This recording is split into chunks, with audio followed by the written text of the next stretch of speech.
Journaling. You've mentioned that a couple of times. You obviously journal regularly. What's the frequency? How does journal writing look for you? Someone asked me a question a little while ago on a podcast and said, is there something you wish you had done when you were younger? I wish I had journaled and written down my experiences. Probably now, because I'm so in tune with what I do, I've only just started journaling, to be honest. I've actually got it here and I'm in quarantine now, for those who don't know.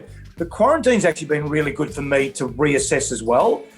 You know, what are the emotions I'm going through? So I'm really pleased. I'm aware of it and I tell people to do it. It's probably one thing I haven't done myself. And I'm glad that I've just started it now because it's sort of put into context a lot of things that we've been talking about. And because I said to my wife, Tammy journals a lot, I said, well, what am I supposed to write? Just write whatever feels. Don't feel like journaling's a chore or it has to be a certain way.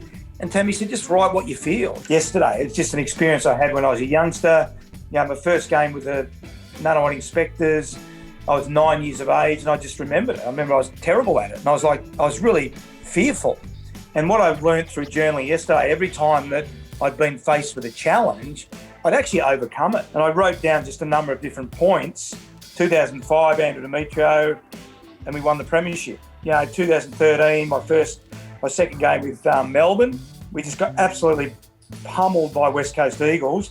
And by the end of my tenure there, we'd beat Hawthorn, which was like impossible for the Melbourne Footy Club to do. Why am I still thinking about this little kid at 9 who was going to Donvale Primary School?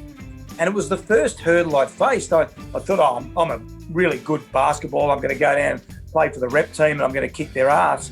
And I had a shocking game. I'd like you to look down the bottom of the page. Does it say quarantine? Get me out of here. Well, it's funny. What have I got?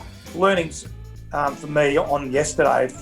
Overcoming self-doubt, remain confident. Actually, it's probably topical at the moment. So for those business leaders that are struggling, you're there for a reason, okay? Just overcoming that self-doubt. And there's a lot of problems going on at the moment. Remain confident. Keep going. Trust yourself and believe in yourself. So that was the sort of learnings from yesterday. But it's all sort of stemmed from this quarantine that I've now got time, and it's uncomfortable being in quarantine, but how can I use this time more effectively to get something out of it? And that's another good lesson as well. So it's been really valuable in the last week to sit down and reflect, and that's probably the best way I can answer it. I've just done it, and for the first time I've actually ever done it. It's been really, really valuable in the last 8 days.